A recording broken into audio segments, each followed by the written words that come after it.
Hey everybody, Rich here from HFX Gaming Memories and welcome back to our latest episode. This is a video game that I've really been looking forward to reviewing for a very long time.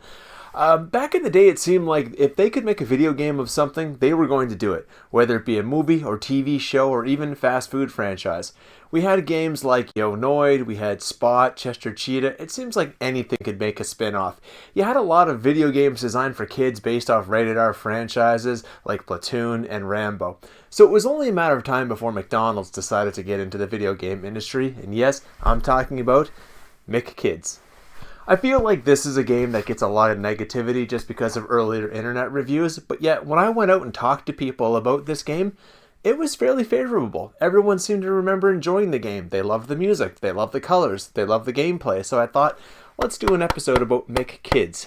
Now it may come as a shock to a lot of people that know me, but I absolutely love McDonald's. Yes, I'm a kinesiologist, I'm very health-minded, but I love McDonald's. I don't mean just the food. The food is fine for a treat once in a while, but I love the business aspect of it. I would sit on YouTube in the early days and probably even E-Bomb's world and just watch old McDonald's commercials. There was some nostalgic feeling about it that just made me feel warm inside. I loved reading about their history, where they came from, how they got started. I absolutely love the movie The Founder. This book here, Behind the Arches by John Love, I just couldn't put down. It's so cool to see how Ray Kroc took just a single business and was able to expand it over the entire world. And no matter where you went, it was always the same. The same amount of pickles on a hamburger. He would be out there sweeping the parking lots, and I just found that so fascinating. To this day, I still love sitting down on YouTube and going through the old McDonald's videos. But I feel McDonald's has really lost that charm. Starting in the 2000s, they had a new campaign, I'm loving it. Now when you walk into there, it just seems sterile, like of Starbucks. Everything is just gold, black, that's McCafe. Gone are the colors. And I mean, I'm not a kid, so I'm not expecting that same feel, but I feel McDonald's should be a place children can still go and really enjoy themselves. You walk in now, and yeah, they have a playground, but it's no different than any of these playgrounds that you see at a school or park. Gone are the hamburger prisons, the fry kids on the little, I don't know what you call them, the spring horses. You can't go and sit under the fry tree and enjoy your meal anymore, and I just think that magic is gone, and it's really sad to see. So, for me, I'm going to be doing this video review. We're going to talk about M.C Kids, but I'm also going to give you a little bit of history on McDonald's because I think you'd enjoy that. So, without further ado, let's take a look at M.C Kids. The plot of M.C Kids is actually very similar to a McDonald's commercial. In those old commercials, somebody would always come along and steal the shakes or the bag of hamburgers or some adventure item that they needed for that quick 30-second spot. Well, this game is no different.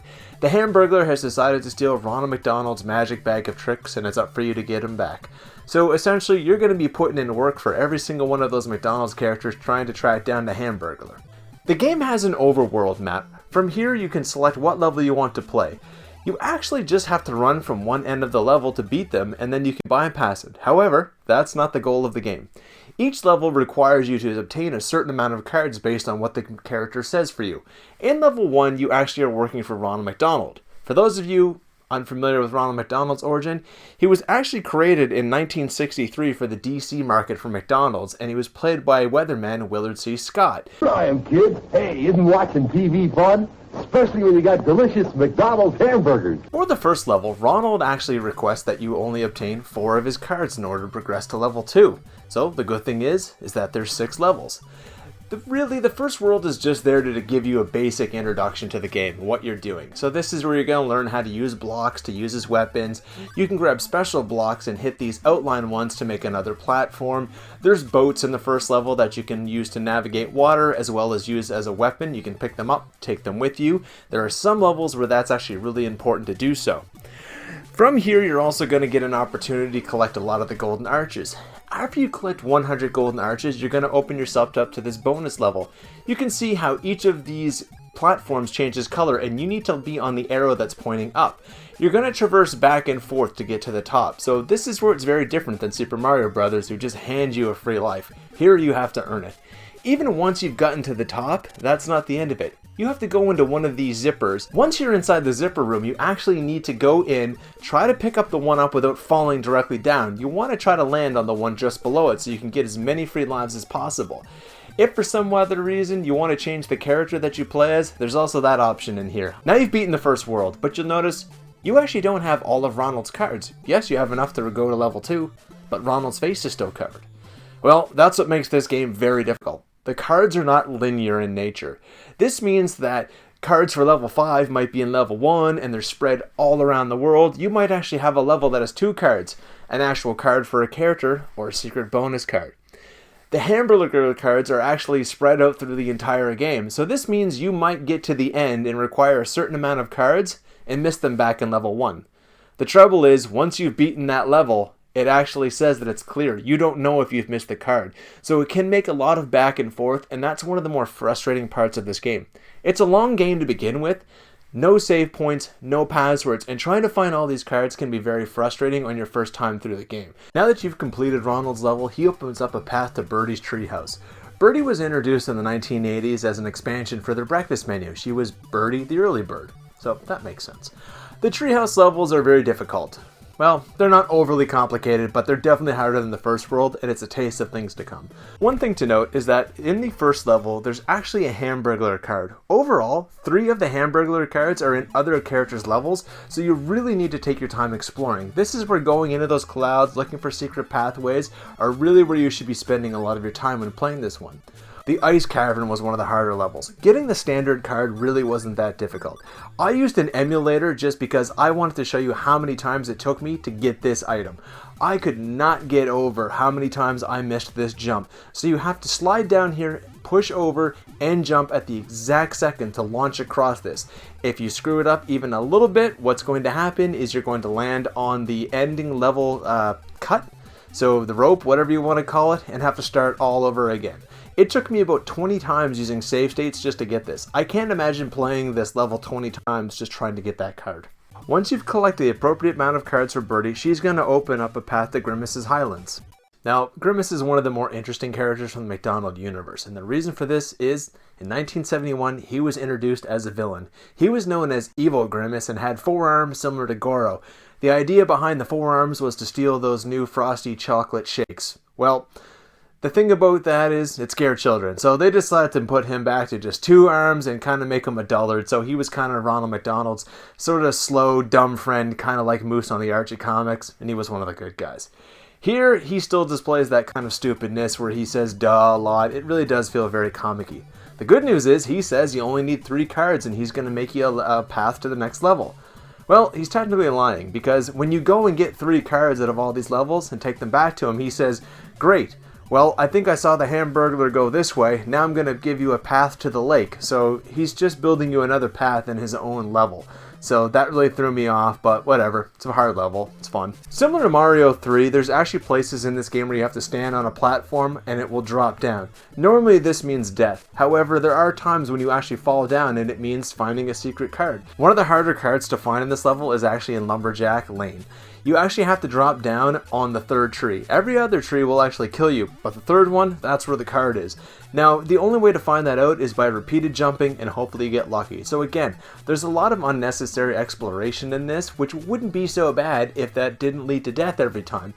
Free lives really aren't that hard to come by, so it's not that big of a problem, but it's definitely a lot of setbacks. Fry Kid Falls was a level I really struggled with, and the reason for this is you have a fish at the bottom, I guess he's a piranha, and the second you touch him, it's an instant death. He's very fast. Now you have to be in the water, pick the boat up, and carry the boat with you. It seems simple enough, but trying to hit the A and B button perfectly so that you pull up the boat, jump, hit the water, and jump out at the same time took multiple tries for me. Somehow I nailed it on the second try and I could get every time, but the first time playing this game through was an absolute nightmare. The professor you may not recognize because he wasn't used very often. He was introduced in 1971 but really wasn't used that much and later dropped. He made a brief comeback in the 80s with a completely different look, and he was more of an inventor. He invented things like the Chicken McNugget Dip-O-Matic, but beyond that he didn't last very long.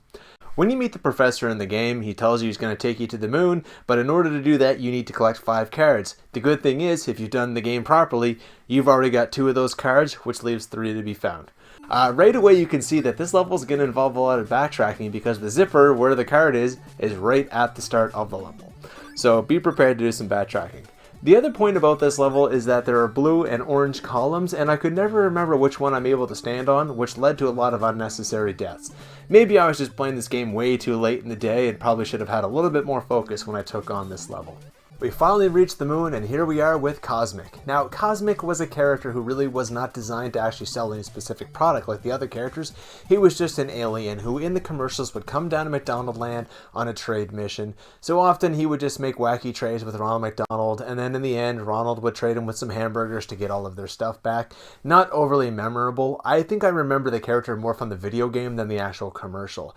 For some reason in my head I thought he was designed to sell Big Macs, but I think I'm thinking of the Big Mac Moon, McMoon, sorry. The first level should have been a blast in this game, but unfortunately it was not. I expected a zero gravity level to be a lot of fun. There's just something great about this wild jumping and just having free range of a level. The problem is the enemies in this level are some sort of tongue or alien that come out of these craters and pull you down to your death. There's no struggling, it's an instant death, and because of the way the scrolling works, you actually can never see if they're below you, so I found myself actually being more cautious than actually exploring this level. It is nice that there's different heights you can go to, you actually can see your face in the stars, that was kind of neat, but beyond that, I ended up being more frustrated with this level than actually enjoying it. The next level was kind of based on that old myth that the moon is made out of cheese, so they made a cheese maze. I, for one, am not a fan of maze levels. I don't know what it is, especially if there's a lot of zippers. I actually only did these first two levels, and then I'd have enough cards, and then I talked to Cosmic and got back to Earth. From here, he tells us that the Hamburglar is hiding out in a volcano, and he's going to get us there. Now, I've been talking about secret cards throughout this video. Well, what are they? Again, to get secret cards, they're hidden within the levels, but there's no indication of what levels and where they are. You just have to find them, hence the name. So what you're going to do is, after you've actually found all of Ronald's cards, go back to Ronald. He's going to then open up a secret path to his fun puzzle zone. Now that sounds great, except all he does is kind of tease you. He says, well, I'm going to open up this puzzle zone for you, but in order to play you have to find all of my secret cards. Okay, that's an extra little challenge. Now this isn't something you have to do. If you want to get a completion, go for it. I found the secret zone really pointless to do, and the reason for that is one.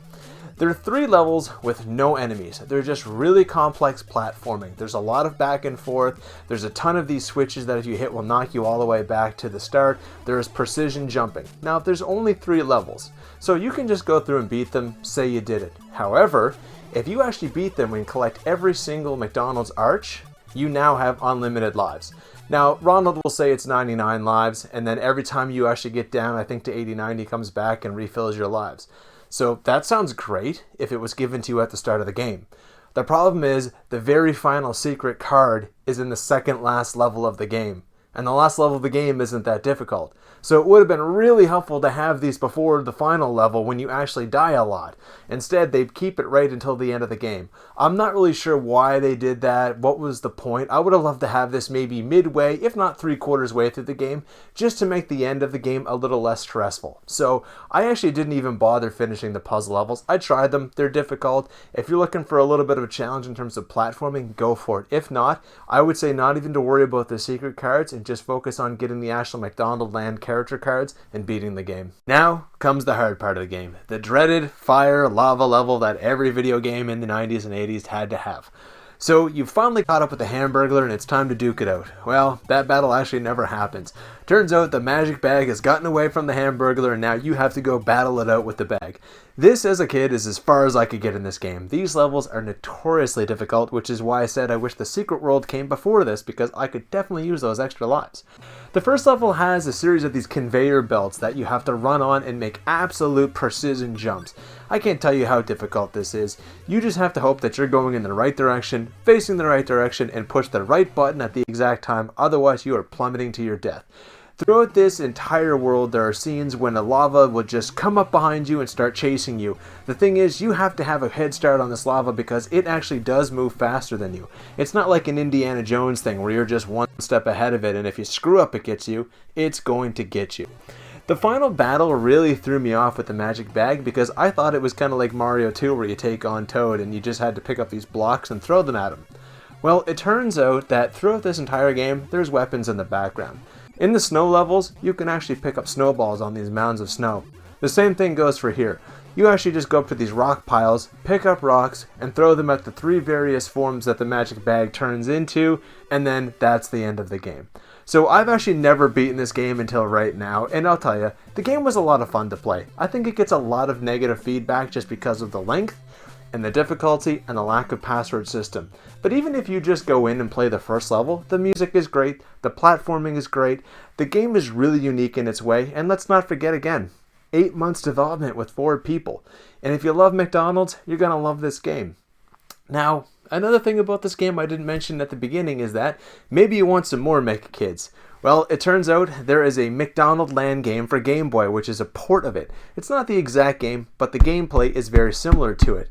Now, maybe if you had enough M.C Kids for the Game Boy, but you still want more, well, the thing is, they actually released a game called Spot the Adventure. You remember Spot from 7-Up? Well, all they did was retheme McDonald Land for the Game Boy and just change it to Spot. Just look at the gameplay here. These are the exact same game. There's no difference. As you can see, it's the exact same game. One of the minor differences is that there's actually a difficulty setting on McDonald Land, which is not available in Spot the Cool Adventure. Noticeable difference from the Nintendo version is that there's actually no running speed, so it's a gentle walk which definitely slows down the gameplay, but given the limitations of the Game Boy, that's okay. So once again, thank you for joining me for HFX Gaming Memories, the gaming channel where we want to hear from you and talk about your memories and stories. So if you've got some stories, make sure you send them to me. Put them in the comments. Let me know what you think about the channel, the games, future episodes. Really, the floor is yours for what you want to talk about. Don't forget, we also have our new playlist where we're going to be doing cocktails and game pairing. That's going to be more frequent than these episodes because it's a little less work and it's going to be a lot of fun. So if you want to get at me, put it in the comments, email me at hfxgamingmemories@gmail.com, get us on Twitter at hfxgamingmemory, or any other way that you can think of. Until then, stay safe and keep gaming. We'll see you soon.